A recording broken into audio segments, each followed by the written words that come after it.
Okay, welcome everyone. Welcome to what actually I had to do a little bit of a count. I think this is the 25th kind of webinar roundtable online event that we're having under the EPT agenda, specifically under that banner, ultimately since 2020. We've been going with 4 meetings for some kinds of events every year, and yeah, this is 25. It's pretty crazy. We've been going for a while, and I'm really excited about this one and looking forward to especially sort of hearing from our presenters and then starting some kind of conversation, ideally also amongst everyone here. The topic for tonight is for us to explore synergies between art, planetary health, and environmental physiotherapy. Of course, we're in the Environmental Physiotherapy Association here in this group, and the EPT agenda has been a bit focused on education. We might not be quite so focused on education today, but kind of keep things a little bit more broadly. But yeah, but it's likely that they will, we'll talk about physiotherapy potentially more than, or environmental physio more than planetary health. But we're somewhere there, art, planetary health, environmental physiotherapy, and looking at various ways that these things might connect, right? And so we have a great panel of very different presenters here today. I'm looking forward to hearing from all of them, and I'll leave it to each presenter to kind of introduce themselves, if that's okay. What I will say is that I'm not, whether you've noticed or not, if you're a member of the EPA, if you follow the blog, we have a blog called Moving Earth. Over the last, I'm going to say, month and a half, we've had weekly installments with blog posts from our presenters also, for most of our presenters anyway, that were already leading up to this webinar. You can check all those out in our blog, and I've also, started creating a little bit of a page that's specifically dedicated to the topic of today on the Environmental Physio website, where the blog posts are gathered, and we'll later put the recording of this webinar as well, and hopefully try and gather materials for how one might fruitfully, meaningfully, I don't know, merge art and environmental physiotherapy and planetary health in all sorts of different ways. So without further ado, I'll give the word to Shirley first as our first presenter. And Shirley, you can share your presentation and take it from there. Audio on. Thank you, Philip. Right. Okay.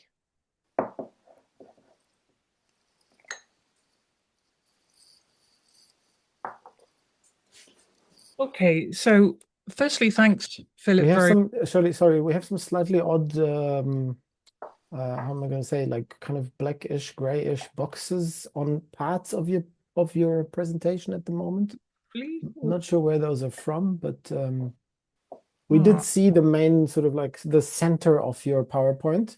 So so we can follow it if it doesn't work out, but okay. Let me just check that I'm on the right one. How's that? Is this similar issue, but going onto the full screen now? Yeah, similar issue, but I think it works. Let's just roll with it as is. Okay. Yeah. Okay, fine. So firstly, thanks very much, Philip, for inviting me to contribute here. I think I may well be a bit of an odd one out here. I'm going to be talking about a publication that I co-edited with a colleague, Professor Vicky Hunter, entitled Encountering Environments Through the Arts and Humanities, with the subtitle Interdisciplinary Embodiments, Politics and Imaginaries. A little on the context of the publication. It came about out of a research group that I co-run with, and that group is called Environment and Experience. And we held a symposium in 2022 at the University of Chichester. And this publication came out of some of the contributions that were made to the symposium. In the UK at that time, of course, it was a post-COVID period. It was one of the first times we were able to come together in person, but it was also for us the post-Brexit period, which introduced another form of upheaval that we were dealing with. And in all, it was a very particular moment in time for us. So the contributors gathered together a range of voices, and the collection includes early career researchers, established academics, PhD students, and artists and researchers working beyond established institutions. Authors who contributed worked across a variety of practice modes, including dance, fine art, theatre, urban studies, architecture, performance, and management and organisational learning. And in editing the book, we responded to core research questions and followed three themes such as, sorry, just need to move my over there, time and tempo, where we ask questions such as what thinking assists us in understanding the political, personal, social or cultural associations between environments, time and tempo. What are the implications arising from processes of acceleration and slowing down? How do notions of deep time, immanence and transience inform understandings of environment encounters?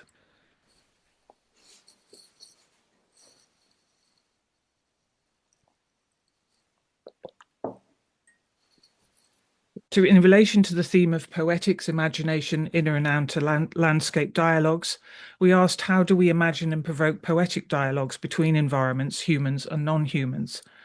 How do imagined or projected landscapes interact with physical encounters with sites and specific spaces? What are the poetics of multiple realities, materials, both human and non-human, that converge in environments and places? In relation to access and permissions, inclusions and exclusions, we asked how do socio-cultural, political, physical and environment conventions exclude and include? How do practices and understandings of trespass, wandering, loitering, rambling and meandering invite or restrict practices of engagement and participation? Who goes where? The images that you see here feature in the book and introduce the range of thinking and approaches by contributing authors. Our editorial approach invited contributors to reflect on encounters with environments as complex and multi-layered, encouraging writers to think beyond subjective, dominant, or normative narratives of cause and effect, in which getting outside, going to work, or for a walk, spending time in nature, spaces, traveling and journeying are often framed in binary terms that deny the complexity of preparation, navigation, negotiation, and possible confrontation enacted in environment encounters. We recognize that encounters with environments are experienced differently by people in a myriad of ways, subject to a range of personal, social, political, economic, and historical contexts. Power relations, colonial legacies, gender imbalances, ableist, heteronormative, and institutionally racist systems of inclusion and exclusion shape individual and collective encounters with environments in markedly different ways. We therefore did not propose to speak for a universal we, and our curation was shaped by a sensibility that aimed to acknowledge, expose, and critique normative and exclusionary practices and systems, to propose alternative, more inclusive and open ways of operating in the world. On a meta level, the essays and artistic accounts included are disparate in their reach across locations, environments and contexts. While situated locally, the concerns and themes running through some chapters speak to more global themes, such as climate crisis, social justice, geopolitics, representation and repression. The book is divided into sections, as you can see here, with each chapter offering considerations of the nuanced interpretation of different practices in relation to each of these sections. Here is a snapshot of some of the 16 chapters. Considerations across the sections included land access, class-based inequality, marginalisation and gender disparity, and institutional racism. Others responded to and employed ideas drawn from feminist new materialism to articulate interaction through ideas of entanglement, assemblage, and de-hierarchized modes of considering more than human relations. The range of voices also afforded an acknowledgement of the omissions and exclusions inherent in the endeavour from which this collection evolved, with voices from the global south not present in this publication. It's something that we're thinking about working on in the future, hopefully.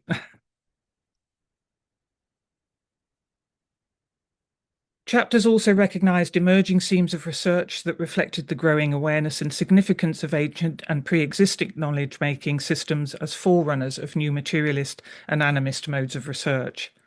Authors were mindful to acknowledge the particular spatio-temporal context from which the volume emerged, and mitigated against universal claims to collective truths or assumptions that negate the difference and differently situated power dynamics at play on a global scale.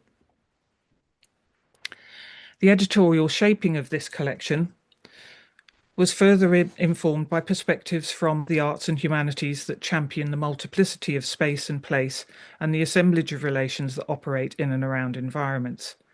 These perspectives champion embodied spatial encounters and pluriversal ontologies in which multiple worlds and worldings coexist, and at times cohered through lived experiences and interactions with the environments and related worlds in which we all dwell.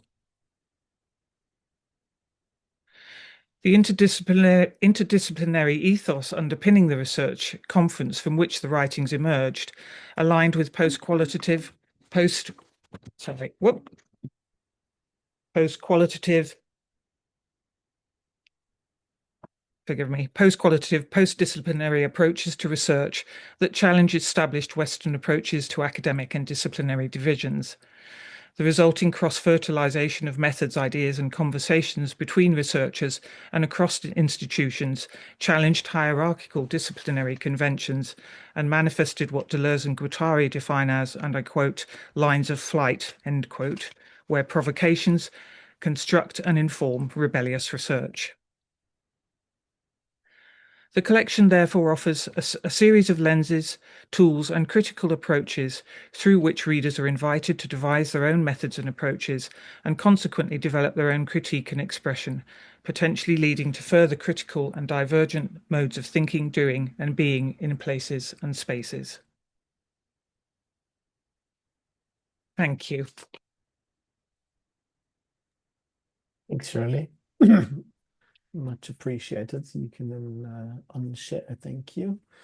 So I should have explained in the beginning that we'll hold off questions until later. We'll go through the presentations first, get a bunch of inspiration from in different ways, and then transfer into a conversation after the presentations. So I'll just switch over, and we'll pass the word to Eric, who will present next. Yeah, thank you.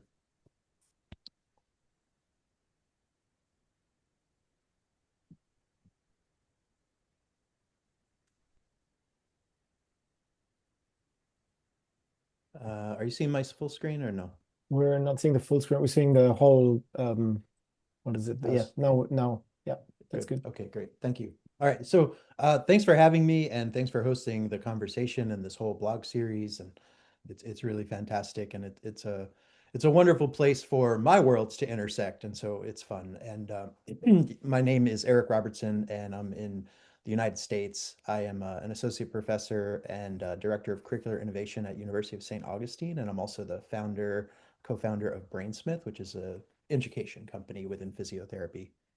And a while back, I went to art school, and it was really transformative. I mentioned in the blog post, when I went to art school, I really didn't understand how you could use art to create new knowledge. And that was probably ignorant of me, but that was sort of my discovery which started abruptly on the first day of art school. And, I think as I've gone through, I've sort of learned to process, and in art, I look at the environment around us and I try to see it. And I try to work through particular themes revolving around reconciliation and try to present the environment and our relationship with it in a really non-judgmental way that sort of implicates the viewer a little bit. So just a little bit about me. I'm originally from New Jersey. This picture is the lovely place in New Jersey where I grew up. That's me on the horse with my dad. And this is a really beautiful property. And even when I was little, I remember looking at photos and really being obsessed with it.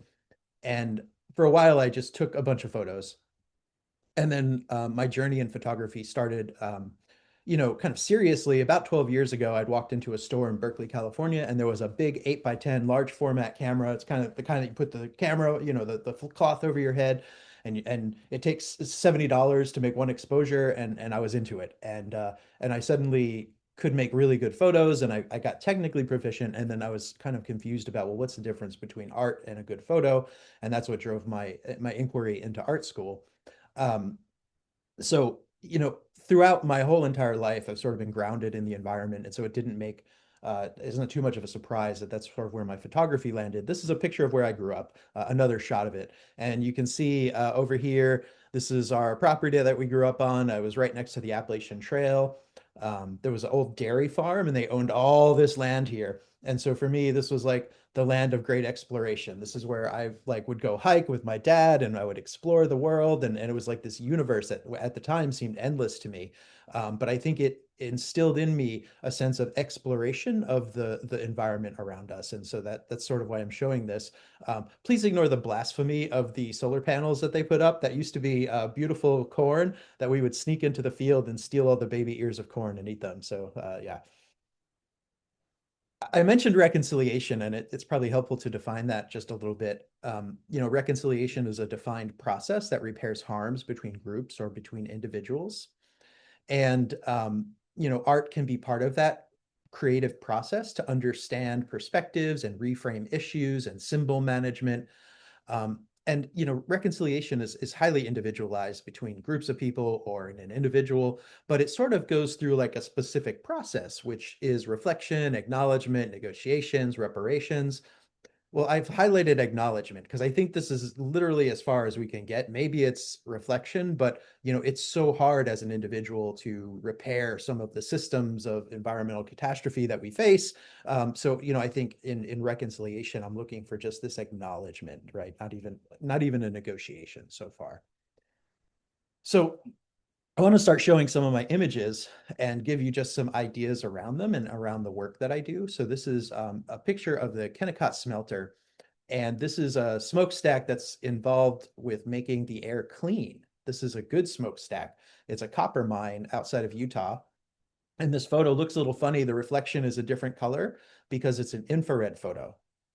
So I use a bunch of different types of cameras, and this is an infrared photo. This is the 4th largest chimney in the world. It's the exact height of the Empire State Building, which maybe doesn't look like it, but it's so small because the mountains are so big.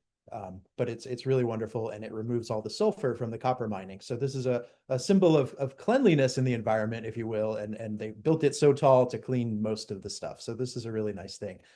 One of the things I do with my photography is I go into this deliberative process, and I will find a subject or an area that I'm interested in, and I will continue to visit it.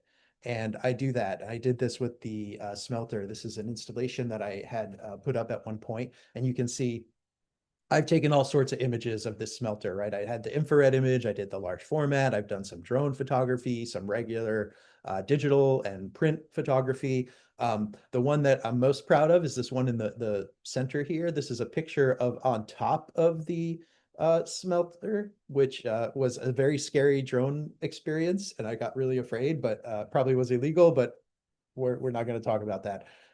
But I do think it's this deliberative process. I learn more about the place the more I go.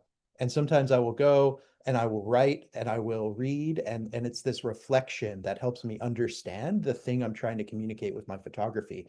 And it happens in some non-conscious part of my brain where the stuff I'm making improves the more I understand it from like a literal sense. And so that same thing happened to me with this area, which was a magnesium plant, US Magnesium. It was literally the most polluted place in the United States, and it still is. And this smokestack is the opposite of the other one. This one is emitting, in this photo, pure chlorine gas.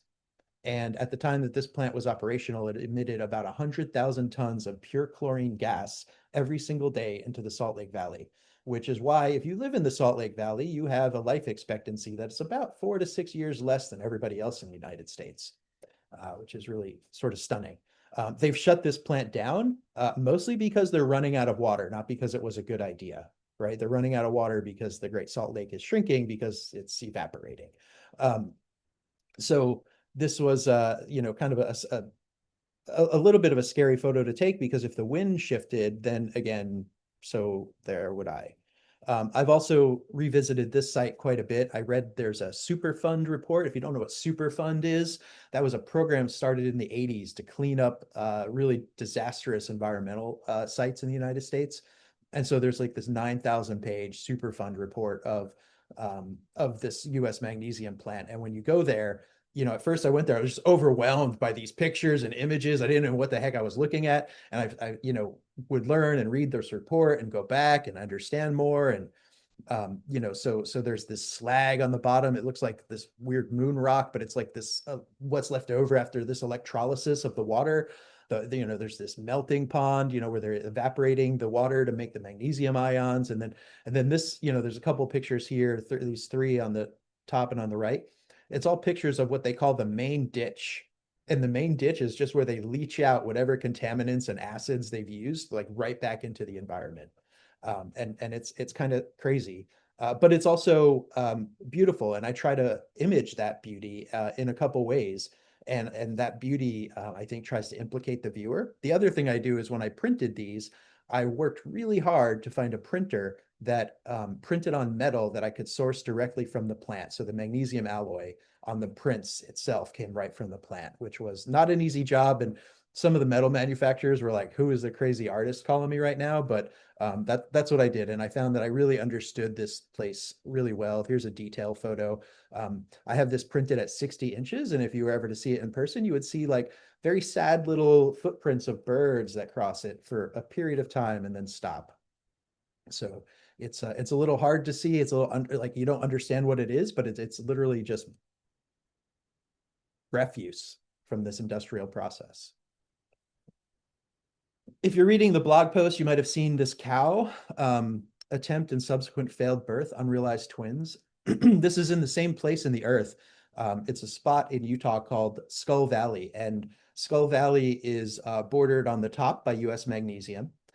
There's a couple of mountain ranges, and at the bottom is a place called Dugway, and Dugway is one of the main chemical weapons and nuclear waste storage areas in the United States. So much so that when you drive into this area, you have to pass all these like radiation warning signs, which is a little crazy. But there's a big ranch there, and they let these cows sort of wander around. And they're in the middle. They're free range cows, so they're not fenced in. They're in the middle of wild and domesticated. And I found this cow. If you look at this middle picture here, this cow was still alive, and that's when I found it. And it was had twins, and one had come out stillborn. The other one was breech, and the cow was stuck. And so I tried to find the owner, and it took hours. I was 2 hours from any road. And I found the owner, and they couldn't care. They could not care less about this cow doing this because the cow to them is a commodity. And so that then became the commentary and the lens that I looked upon these cows with, was this intersection between their wildness and the commodity of it. And so again, I revisited this cow many times. I took a lot of different photos of it, and I documented its lifespan. And the last time I went, this is the site that I saw, which is sort of the scattered bones of this cow over after a couple of years. And you know, there's a natural beauty about this, and also like a tragedy in the suffering that this cow experienced. But again, like, it's so beautiful, right? These cows looks like they have the most idyllic cow place to live in the world here, but they actually don't, because they're living on radiation things. I have other pictures of cows where they have tumors and all sorts of weird things. And so I don't know what they do with these cows or the meat, but I certainly don't want any of it. Keeping with our cow theme, this is a photo that I took in a spot called Fish Lake. And this is a very special grouping of trees. This is a very tiny, tiny, tiny slice of it. The grouping of trees is an organism called Pando. And Pando is the largest and heaviest organism in the earth, with one exception. There's a fungal complex in Oregon. But Pando is a bunch of aspen trees that are all biologically identical, and it occurs over about like 7 acres. So it's about 80,000 to 100,000 tree stems are one organism, which is stunning. But here in this picture, you see that it's a little bit thinned out. Like in other spots, if I were to turn 180 degrees, these aspen trees would just be robust everywhere. But in this area, you see it a little thinned out. And the reason it's thinned out is there's cows in the distance. And so in this instance, the cows are the perpetrators, right? And the farmers who let the cows free range roam here. And when they roam, what they're doing is they're eating the shoots. They're eating the young stems coming up. And so Pando has lived for 125,000 years. But right now, 90% of Pando stems are in the 90th percentile of their life. And so the cows are eating all the young shoots. And so this majestic oddity of the world is at a high risk just from free range cattle, which is, again, completely mind-blowing to me. And so, you know, Pando is another place that I look forward to revisiting more and more in the future, and understanding it and trying to acknowledge like what's happening here, what's our role as humans, and how does that intersect. But some of my photography got closer to home, and this is a photo that I took just around the corner from my house in Augusta. And what you're looking at here is a bunch of tree stumps that were still left over from when Hurricane Helene hit Augusta, Georgia. Now, if you don't know Augusta, Georgia, I'm about 8 hours from the coast where this hurricane landed. And so we are not supposed to get hurricanes in Augusta, Georgia. And it was devastating. I had over 115 trees on my property fall, all over my house, my pond. It was disaster. And then before we could clean up the trees, it snowed, which again, if you don't know Augusta, Georgia, it is not supposed to snow. And so I had this very unique opportunity to take a photo of climate change where you were looking at hurricane damage and snow in one picture, both of which should never happen in Augusta, Georgia. And so, you know, I think this is another instance of just like using imagery to try to deliberate and try to understand.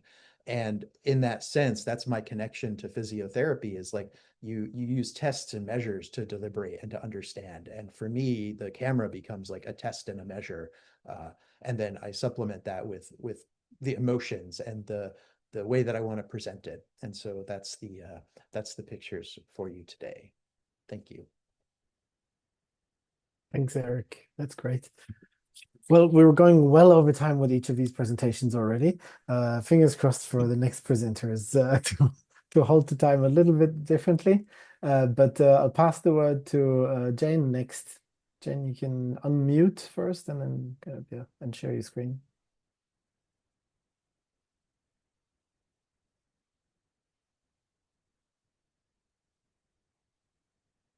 Jane, you're still on mute, I think.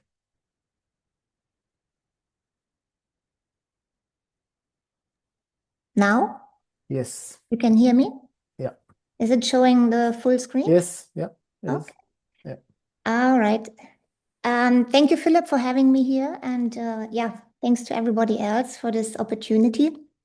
My name is Jane, and I want to introduce myself first a little bit. My name is Jane. I live in Tromsø in Norway, and I'm working as an illustrator and an artist. I do a lot of children's illustrations, such as books and educational materials, but I also create conceptual illustrations for a more adult kind of audience.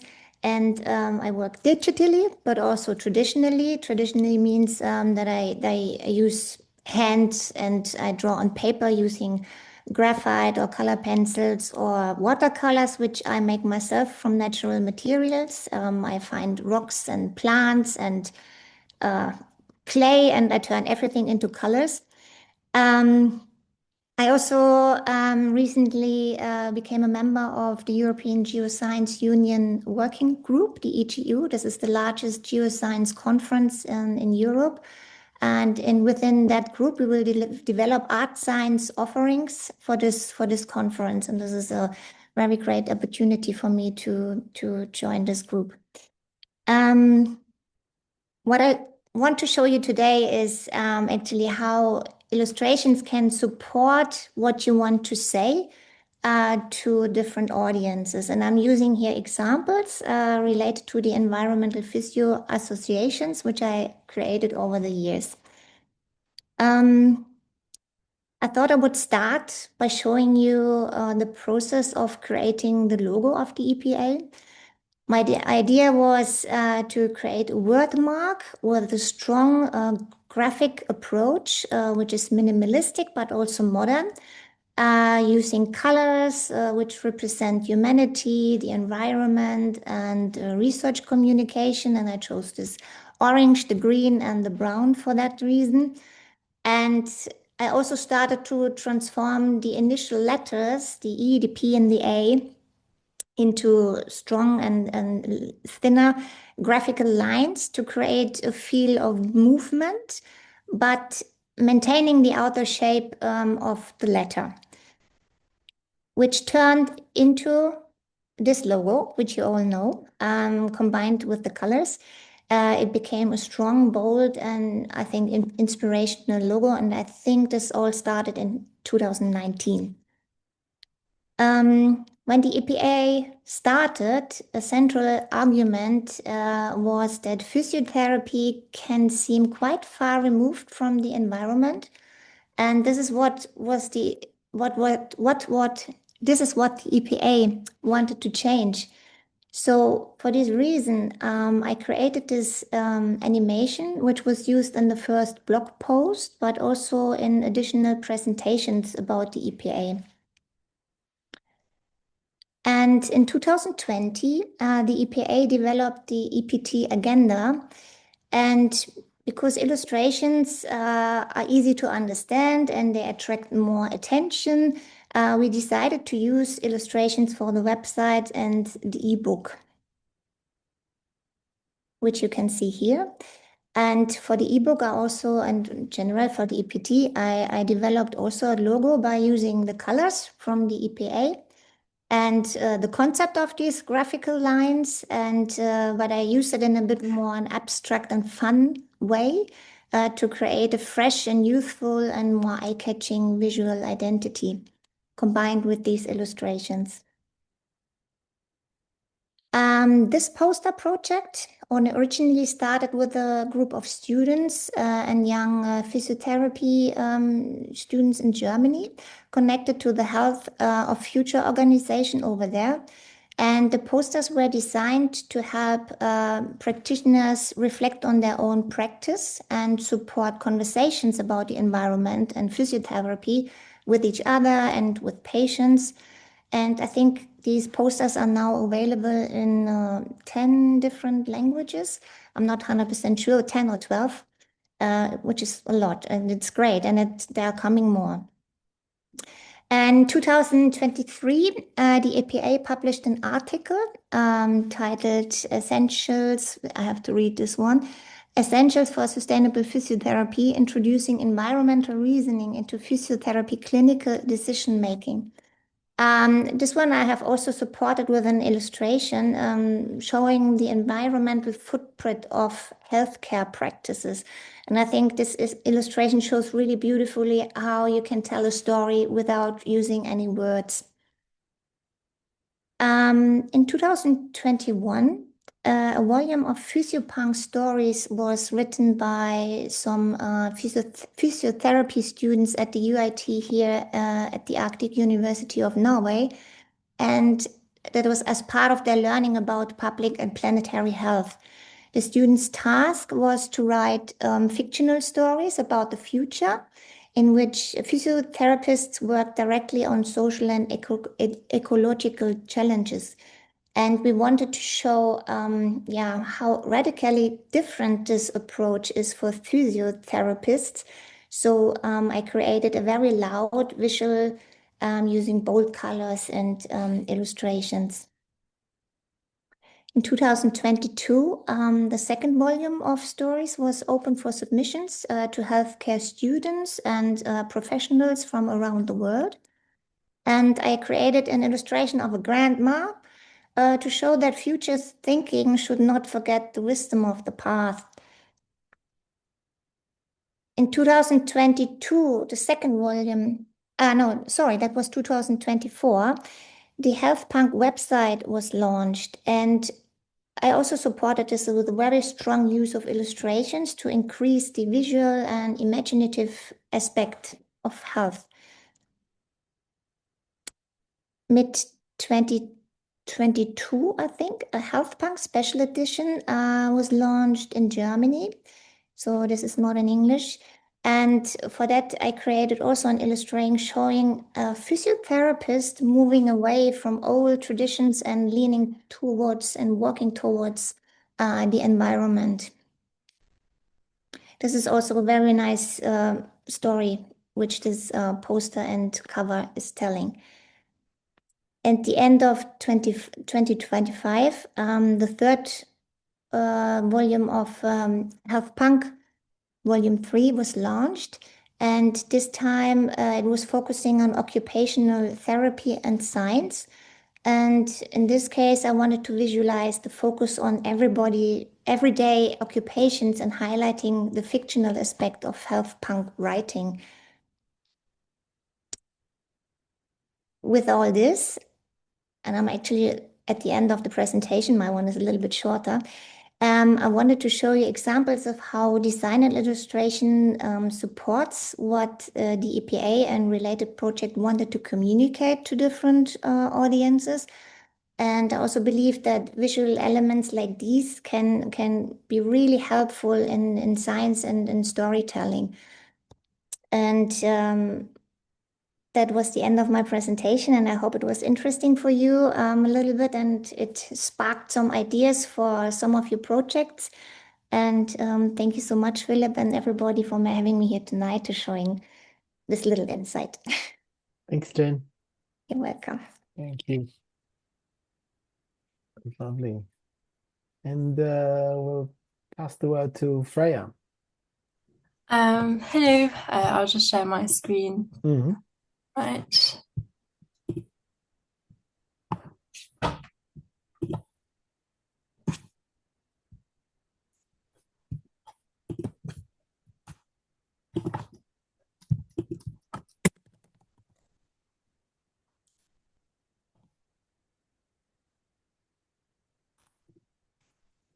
Okay, should work.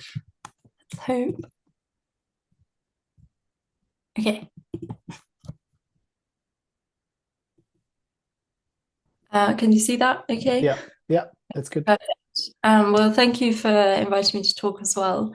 And good evening, morning, everyone. My name is Freya, and I'll keep the formal background brief and instead sort of share the thinking that's brought me to this table. So a little bit about me. I'm a musculoskeletal physiotherapist based in the UK. I'm also part of the Committee for Adapt Physios, as well as recently starting Equity Initiative, which is a charity that aims to contribute to community outreach and reduce health inequalities. I have interests within global and planetary health, and I use art as a way of understanding these further.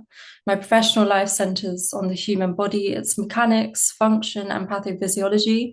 But alongside this clinical lens, I've always viewed the body through an artistic one, as a landscape of color, rhythm, branching systems, and intricate connections. So I will begin to explain what led me to use art as a process of understanding planetary and global health, but also hopefully as I talk more, you'll see my own process of learning and going through this. So I've put a quote on this slide, which I feel summarizes perfectly the essence of art and science. And throughout my training and clinical work, I found myself constantly asking why. Why do two people with the same diagnosis experience such different outcomes? And why does recovery vary so dramatically? Why does health cluster in some communities and fracture in others? Very quickly, I realized the answers rarely sit purely in anatomy.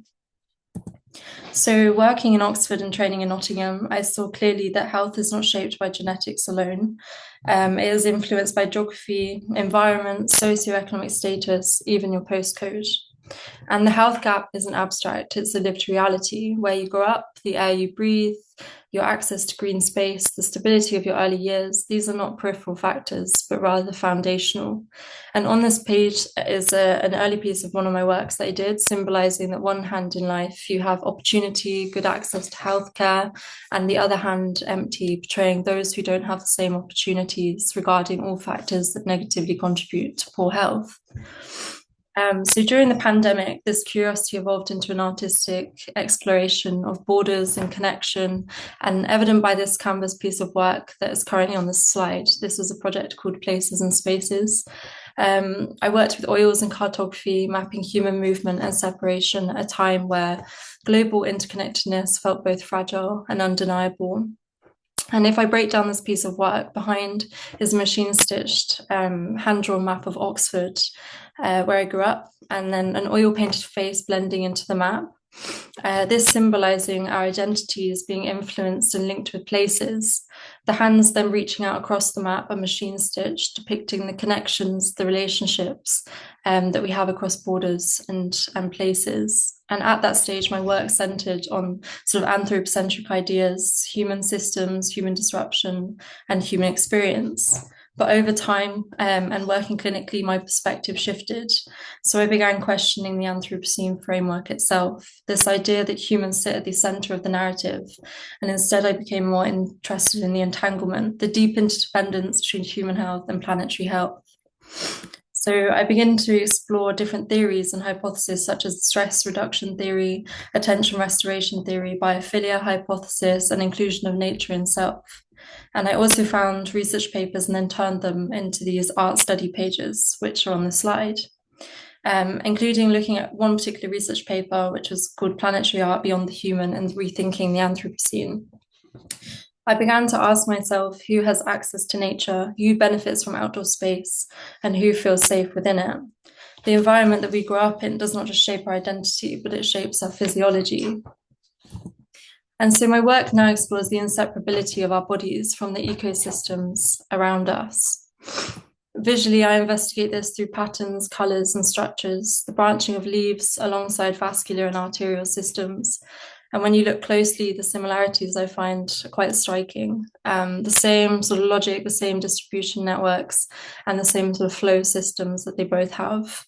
And as you can see, I've tried to break down the patterns in my explorations, and I find that there is something quite meaningful between these shared patterns and colours. And it excites me in the sense that this connection is very visual, but deeper than that, there is so much more to make sense of and bring awareness around that is, but also could further be. So then using and developing on from this, I began to use acrylic and gesso and sand texture. And I keep the work purposefully quite abstract in this sort of project because I don't want one answer, because I'm sort of understanding and appreciating that it's very multifaceted and lots of different concepts. And in doing so, it's creating this space of questioning. When you look at these forms, do you see nature or do you see the human body? And does that distinction even hold? For me, art is a process of this inquiry, and it allows us to hold this complexity without immediately resolving it. And it allows play, experimentation, and new ways of seeing systems that are usually discussed only in policy documents or strategic guidelines. So then this led me on to my project 3, which further explores this relationship between humans and nature. And I created these also using acrylic, gesso, sand, and leaves, and to visually depict this relationship between both nature and humans. And during this process of learning, what became really increasingly clear to me with this in mind is that the environmental crisis is not just a corporate or geopolitical issue, but fundamentally a human health issue. And the health of our planet and the health of our bodies, rather than being parallel conversations, are the same conversation. And I think spaces like this roundtable right now, they're vital because they allow us to bridge the disciplines, to connect medicine, sociology, policy, art, and lived experience. And if we're willing to see those patterns, both biologically and in society, we might also begin to redesign them and plan forwards. So yeah, thank you for listening. And there's just some contacts, so feel free to learn more if you want, or yeah. So yeah, thank you for having me. I was Freya. sharing my screen. Thanks, Freya. That was great. Thank Lovely. you. Yeah, it brings us to our last speaker. So just wait for the, stop There we sharing. go. There we go. And then Claire, over to you. It's actually Yeah, Shirley, Shirley and Claire. Sorry. and Yeah, I are speaking yeah. together because we That's right. are talking about a chapter we wrote together. Shirley, are you going to share? Yes, I hope so. So how are we doing on how that looks? Yeah. Is that full screen now? Yeah. And I Yeah, think it's got it's the strange black thing a I lot think on it might be the actually your presenter notes that are somehow, if you move them a little bit maybe to the left, it might be better. Sorry, say again? I think that it might be your presenter notes that are kind of not visible to us, but they're showing as a black box in the screen. Ah, It might be that, like, if you go to full screen and then maybe just for a test, try and push the presenter notes to the left on your screen. Let's see if that's going to make a difference. hang on, that's it on full screen. I don't know why that's happening. That's all good. I'll just try stop sharing for a second. Sorry. Sure. Sure.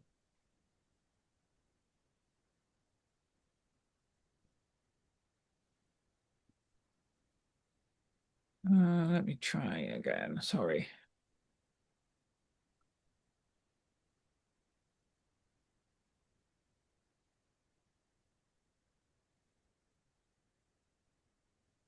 How does that look? The moment we're seeing your, yeah, there. Yeah, the same. I think we might have to just roll with the punches and just use it as is. And Shirley, to make a connection with what we know you can see and what we're seeing, Yeah. earlier on you moved the box from the right side of the screen to the left Yeah. because it was in the way of what you were reading. We saw you move it. So well, we know it's on your screen, but we don't know what it is. Okay. So what do you see now? Sorry. At the moment, you're not sharing. All right. That would help.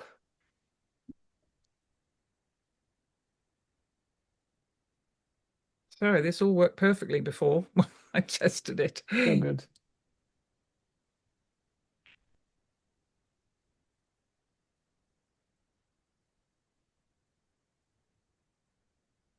Okay, so how is that looking?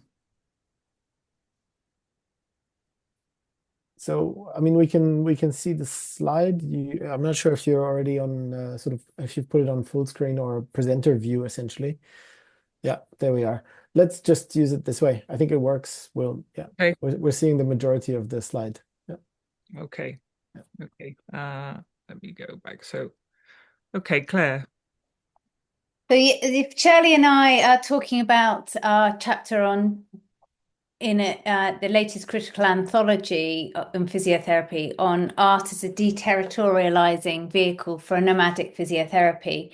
I'm a physiotherapist by profession, and I've been working with Shirley for some time. Shirley, you didn't actually introduce yourself earlier. It might be useful to say what your background is. Apologies. Yes. Yeah. I'm an Emerita Reader in Interdisciplinary Art at the University of Chichester. I spent many years teaching across fine art disciplines, and my own practice has involved working very much in relation to particular places, initially museums and archives and collections, and more recently outdoor spaces that as a result of doing work with physiotherapists. It's a long story, and there's more information on the website if you're interested to see it. That's my own website. So our chapter talks about transdisciplinary education and pluriversal thinking, and it asks how education, including folk from radically different disciplines, can prompt us to think differently about practice.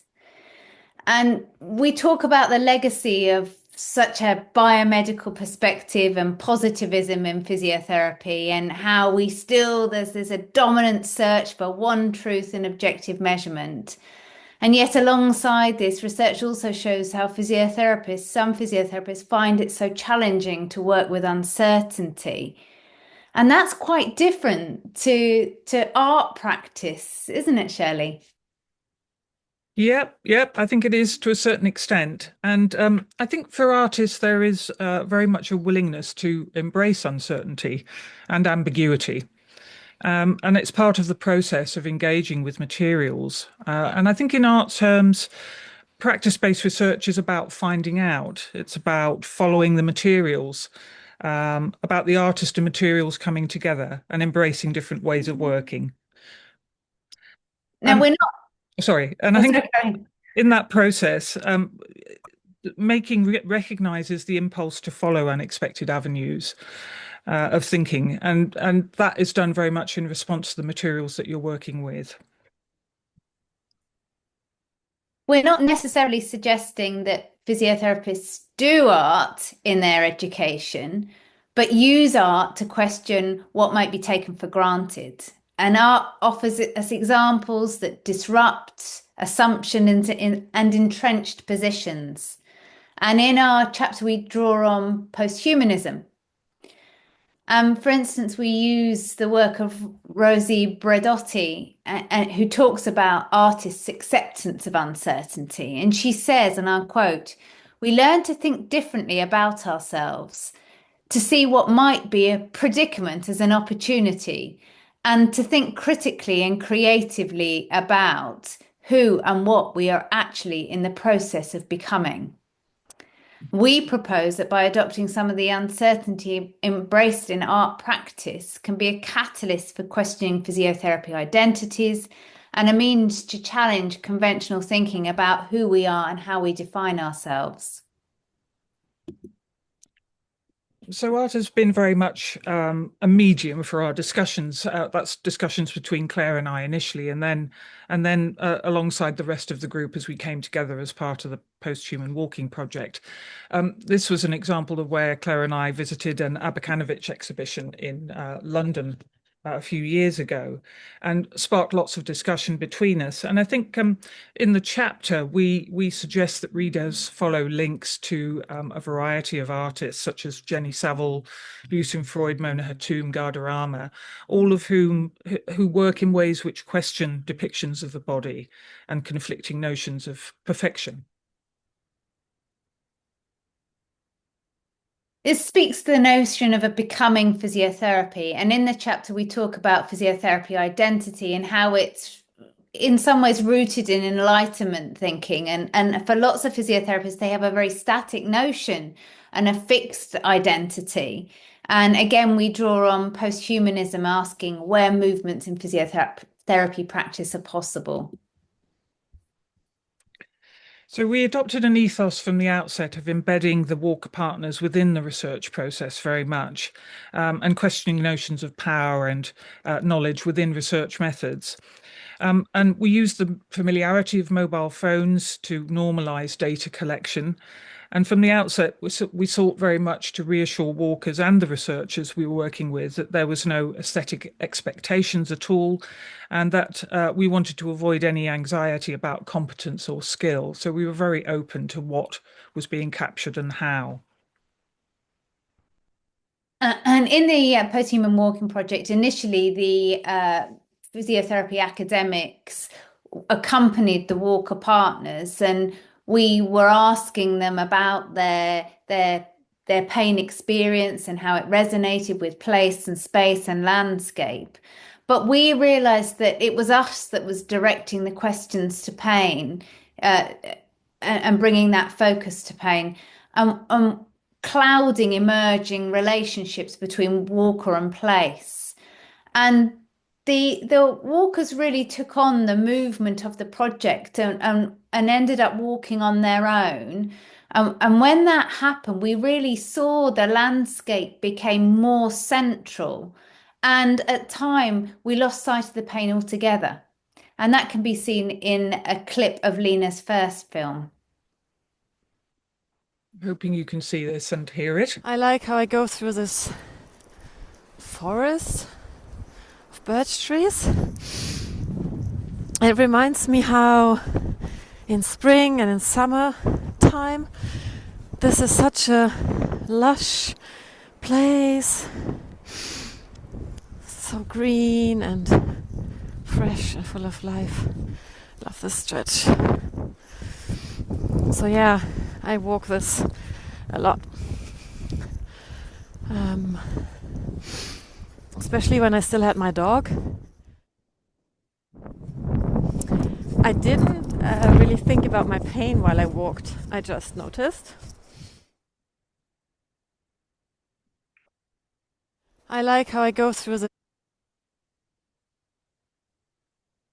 So in taking what we wanted to be a very responsive approach and lots of discussions in between the kind of practicalities of gathering data as well, we felt that this really motivated the walker partners to explore other techniques.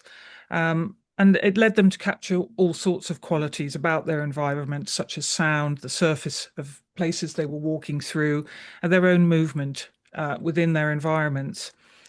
In many ways, the footage was what Brassley describes as capturing the ephemeral parts of landscape, that is, things that are always constantly moving and in a state of change. Light, weather conditions, colours, all of these things were changing all of the time, and the walkers were very receptive to that. And I think very much that sort of spoke to Haraway's notion of making with the landscape. And likewise, the walkers began to contribute second films, and they showed a growing awareness in each of these of how specific edits could enhance their experience and could kind of represent the synchronicity of their sensations when walking. Some included sound and some others didn't. Some had text, some not. But they all reflected the individuality of each person's experience of walking. You can find information about all our partners and on the website, and there's 15 films and 2 podcasts you can find there. But we'd like to end this with showing a short composite film of from the walkers.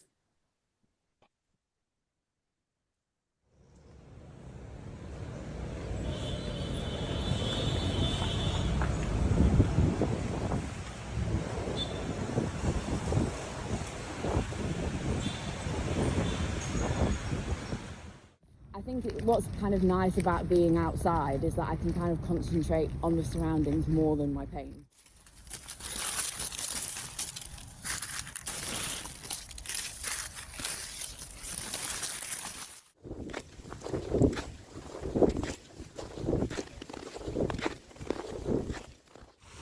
So for me, walking with pain is a lot about relationality, about relations with the lands, with other beings. I feel I cannot be separated from one another. How different beings express pain in a different way.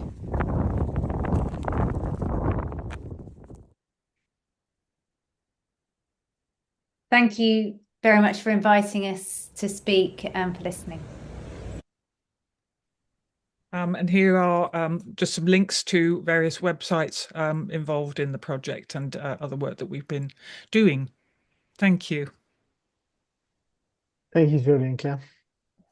Thanks very much to all our presenters. I have to say that one of our presenters, Eric, he unfortunately had to go. He's not here anymore.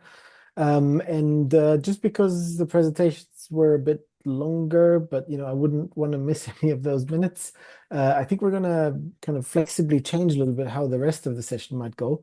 So we thought about splitting this into somewhat of a discussion between the presenters and then a bit of an open Q&A.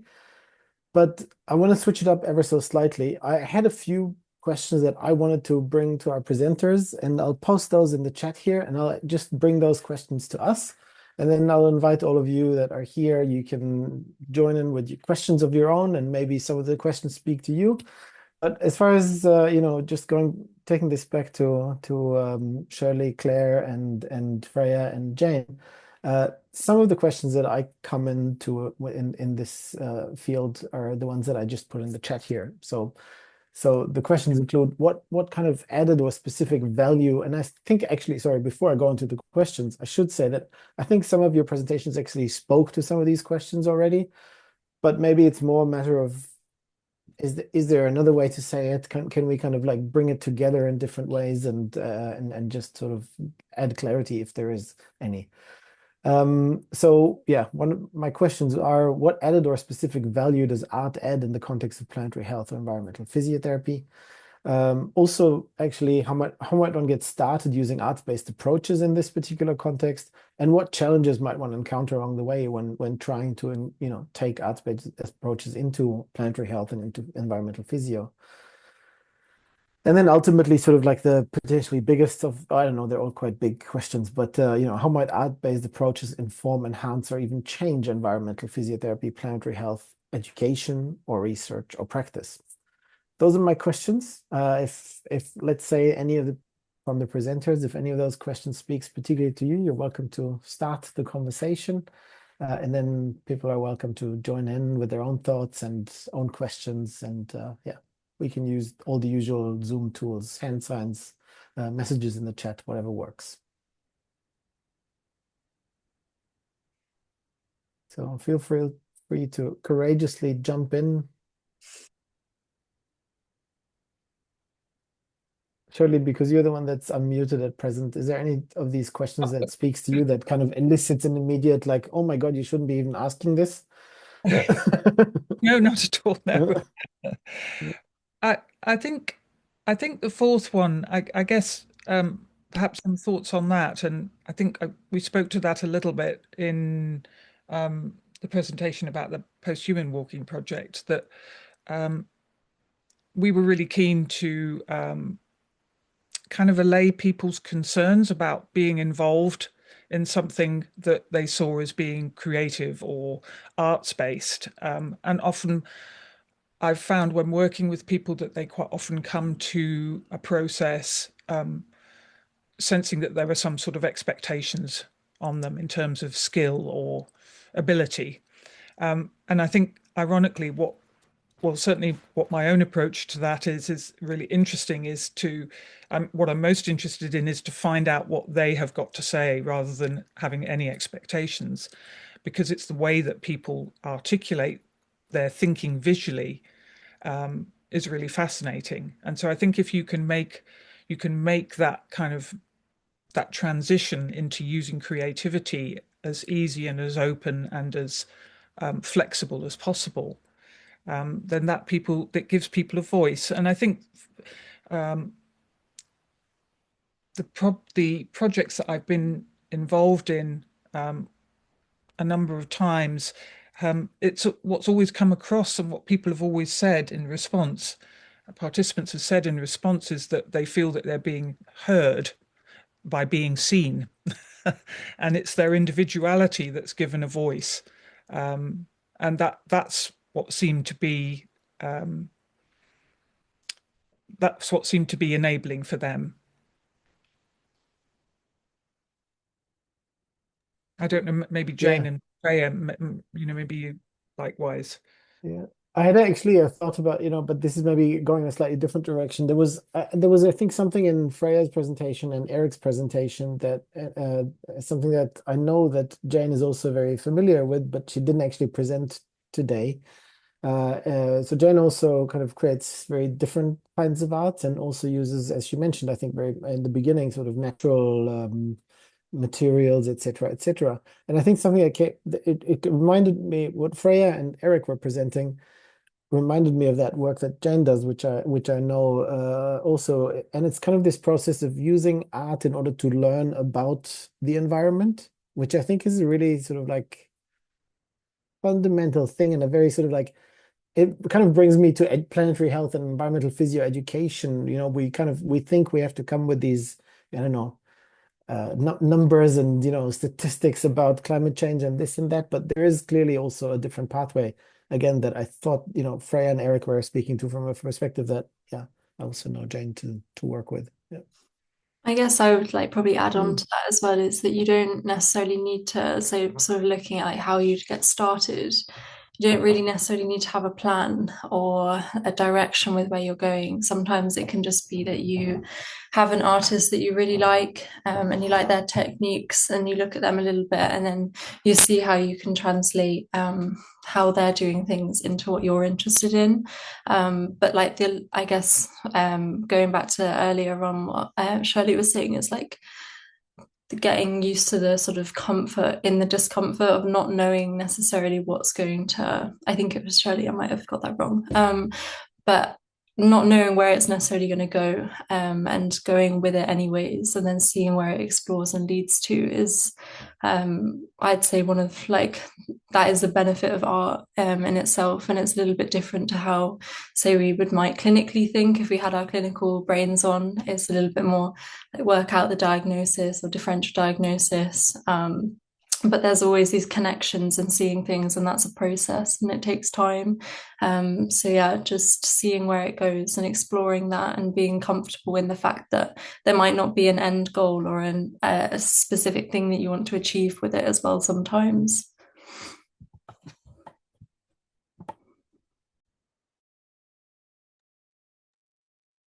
Shirley. Yeah.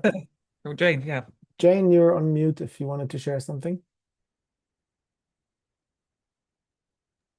Now? Yes. Yes, I can add something to Freya.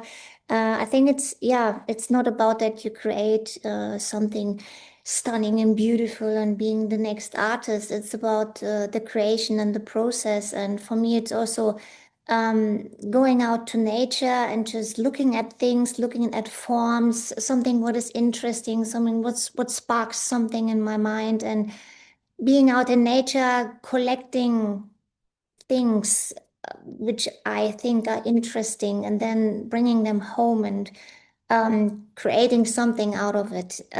This is such a big healing and calming process for me, and this is just beautiful.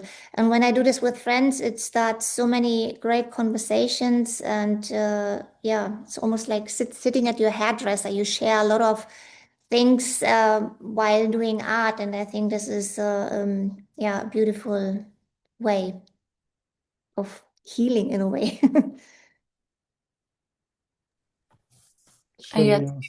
Sorry, adding on from that, it's that obviously when you're using art as well, and I spoke about this a little bit in my most recent blog as well, is the sense that when you use art and you visualize a little bit from what you've just said as well, Jane, is that you don't necessarily have to put it into words, but sometimes it can just evoke emotions, and that's enough. And I think just making people see the environment and using the environment for physio as well isn't something that's distant, and it's something that you can engage with, and it doesn't have to be complicated.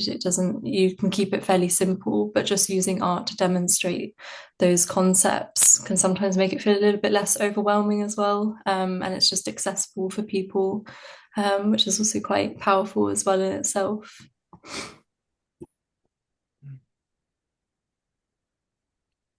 I think that's really true, both Jane and Freya's comments. And I think that one of the tensions perhaps though is that as soon as you move into the realm of seeking funding for work, the whole funding process is predicated on actually pinning down things, and to the point where you're having to talk about the impact of what you're doing before you've even done it.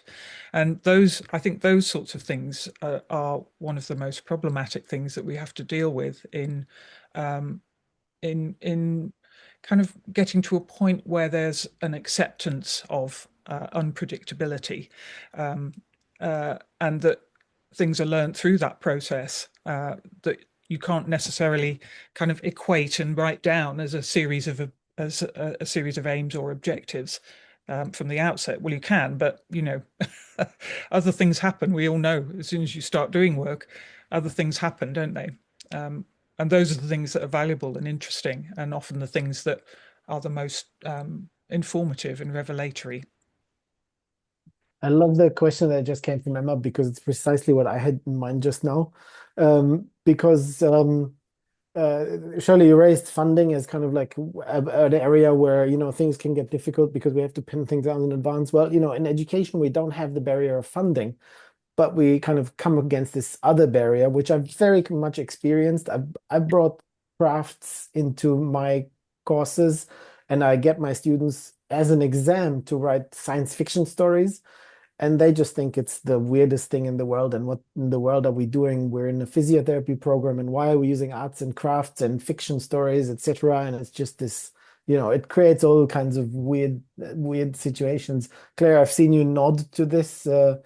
you've had like experiences. Yeah. I mean, and we're in the UK, we're beholden by the National Student Survey. If you score badly, then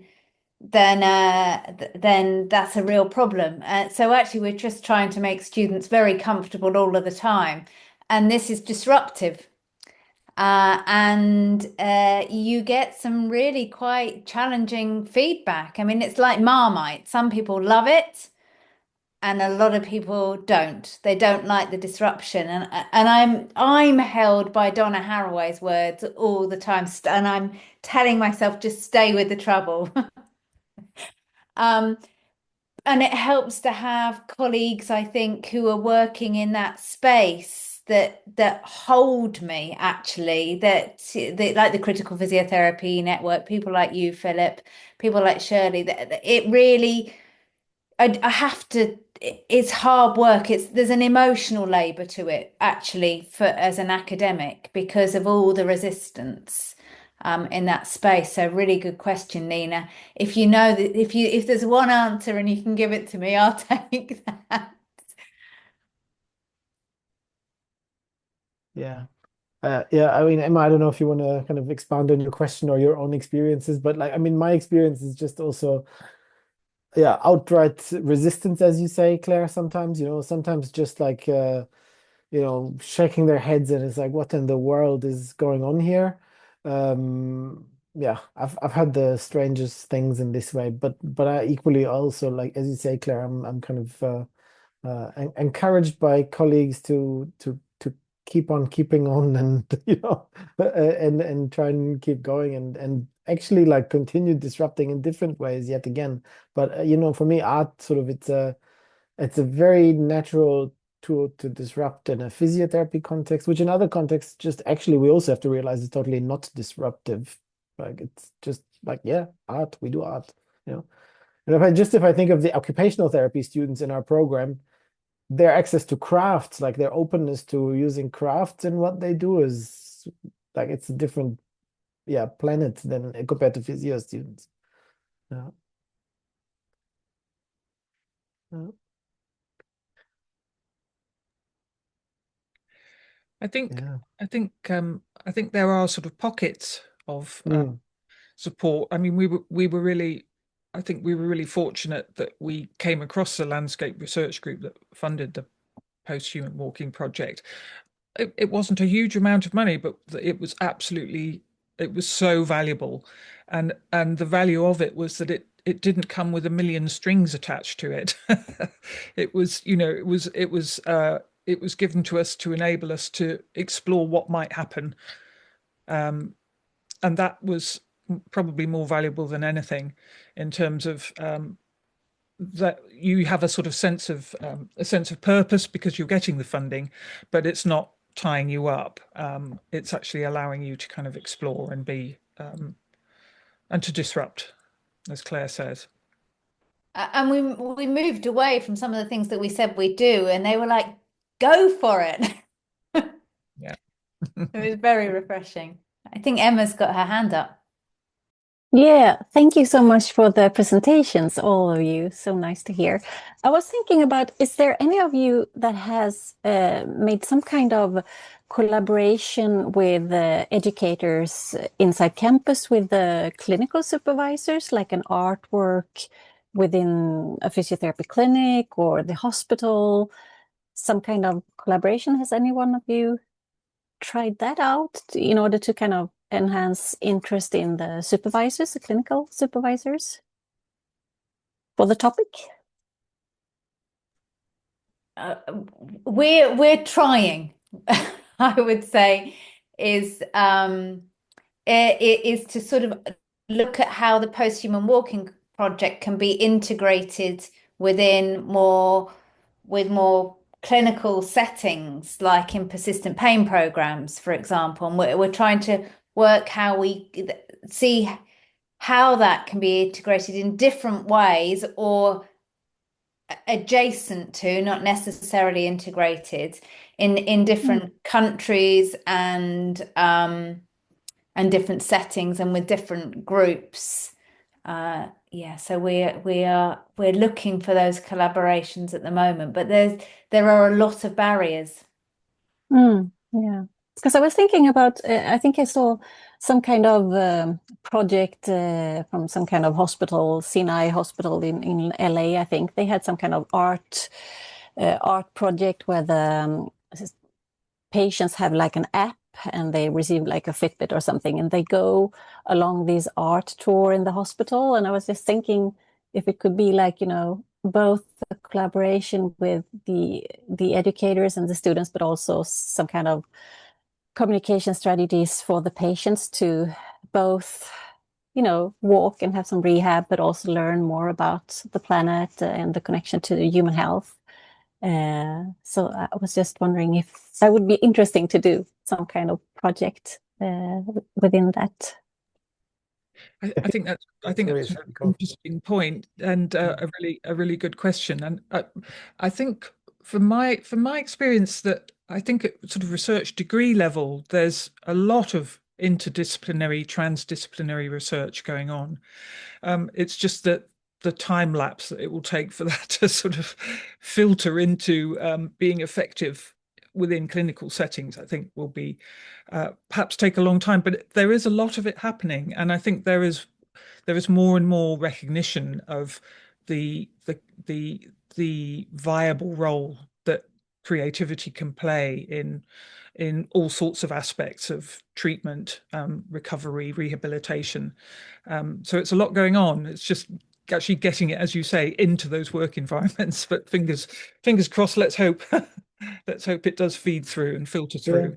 Because really, I think Nina wrote a little bit about something along these lines in the chat here as well, that ultimately, art does come into therapeutic settings, but then it's it's art therapists and maybe, again, I'm going to say occupational therapists are maybe more inclined to work with it than physiotherapists.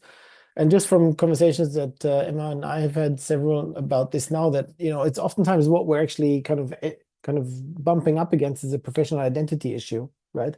That for whatever reason, physiotherapists think that art it does not belong into physiotherapy, or that if we're doing art, then that's not physiotherapy, right? So there seems to be this really sort of like the stronghold of professional identity that's kind of keeping it sort of closed against such things, while they are actually, as you say, also happening in other ways. And that's why I think, like, Emma, correct me if I'm wrong here, that I think particularly these kinds of like collaborations with clinical supervisors or kind of places where physiotherapy students also go to clinical placement, like if they could see it in practice there, I think that's really something that kind of like overcomes this threshold of potentially saying, oh, well, this might just also have a place in physiotherapy or with physiotherapy or something like that.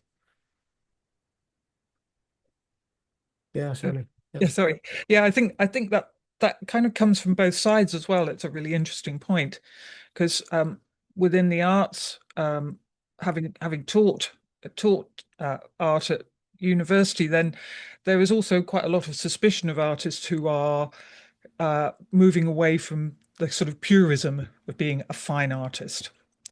So it does work from both sides, that issue and that problem.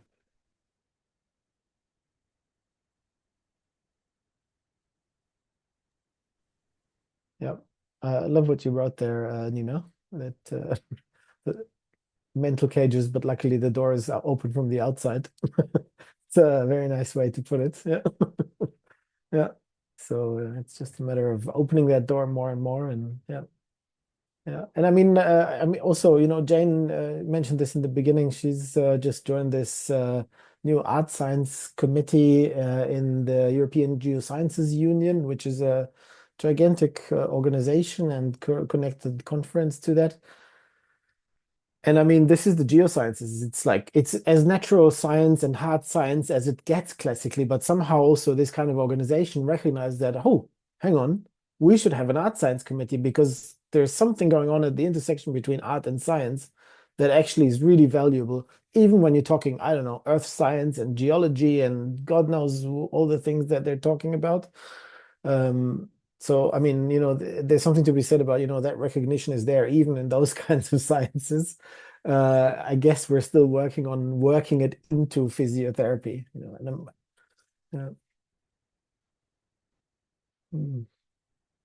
Yeah, I wonder if anybody else of the audience has had experiences with art in either their research, their practice, their education.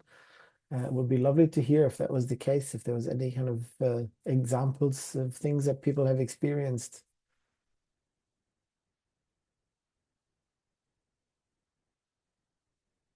And then Freya, I'm just wondering, did you say you're also in clinical practice? Are you practicing as well as you are? Yeah. Yeah, so I work Yeah. as a musculoskeletal clinician. Yeah. And have you tried to cross that boundary somehow? I Like mean, in your practice? Yeah. we talk, like with some patients, talk quite a lot about managing, like depending on the type of patient. So like more chronic pain patients and like exposure to nature, but not necessarily, I mean, with the art side of it, not so much, but the environmental side of it comes in quite a bit into conversation. But the only other thing so there's a really interesting art exhibition at the moment, which sort of brought my mind to it, but it was on breast cancer awareness in Oxford, and it's based on like patient cases. The person's gone and done like stories with really beautiful like oil paintings of the people. So in terms of like trying to engage some of my patients who have breast cancer or different types of cancer, I'm sort of working with them, telling them to go and see their art exhibitions and stuff like that as well, because it's creating a space where like-minded or people who are going through similar situations are going as well. So it's not necessarily always coming in together really clearly and nicely, but sometimes it's just as simple as knowing that there's something going on and there's a space, and signposting people to go and access that as well, if they're interested in that sort of thing as well. But yeah. Yeah, something just reminded me of there was, and I can't quite find it all that quickly, but there was a few years ago already this video that went around of this lady that had a surgery of some sort and then arranged all the sort of like single-use materials kind of that were equivalent to everything that was used around her surgery, arranged it in this, I don't know, installation around herself, which was then kind of promoted in video. It just kind of brings me to this other aspect that because also, in planetary health, environmental physio, people are talking about the aspect of sort of the environmental footprint as also one part of this whole story, right? And that just kind of like reminded me somehow of this example of how art can also be used to communicate something in a sort of much more evocative way than any kind of statistics or table or graph and so forth could, right? Yeah, I'm trying to find it on YouTube, but I think some of you maybe know what I'm talking about. I also, yeah, seems to be a lot of videos now actually on YouTube of people turning medical waste into art. For what it's worth, so. I think it was Grace and Perry who did the COVID one, where they said, I don't know, Shirley might remember this one, where they created like the clinical room with the bed and then loads of notes from like patient stories during COVID. And sometimes things like that as well, quite a good example of how they use the time and the place in the clinical setting to demonstrate it. Yeah. Yes. Yeah, I can't for the life of me find it right now, but I'll stop searching. But if I do find it, I'll put the link underneath the video when I put the video on YouTube. But I think we're coming to a close for tonight. Thank all the speakers again. Lovely to hear of all your work always. And ultimately, what I'm hoping with this blog post series, as well as with today's webinar, is that we just start a conversation around how art can, I'm going to ultimately say, enhance environmental physiotherapy, make us think more deeply, and maybe make us practice in new ways. That's really my hope in many ways. And with this new practice page on arts-based approaches to environmental physiotherapy, it's where I'd like us to try and sort of like create some kind of, I don't know, resources, a data bank of examples that can inspire other people to do things, whether that's in research or educational practice. Yeah, ideally all of the above. Yeah, so thank you for helping me lay that groundwork and hopefully start a conversation that can continue for a long while and foster all sorts of new ideas at these intersections. Thank you. Thank you, Philip. Yes, thank you. Thanks everybody for coming. Thank you, everyone. Thank you. Bye-bye. Bye. Bye.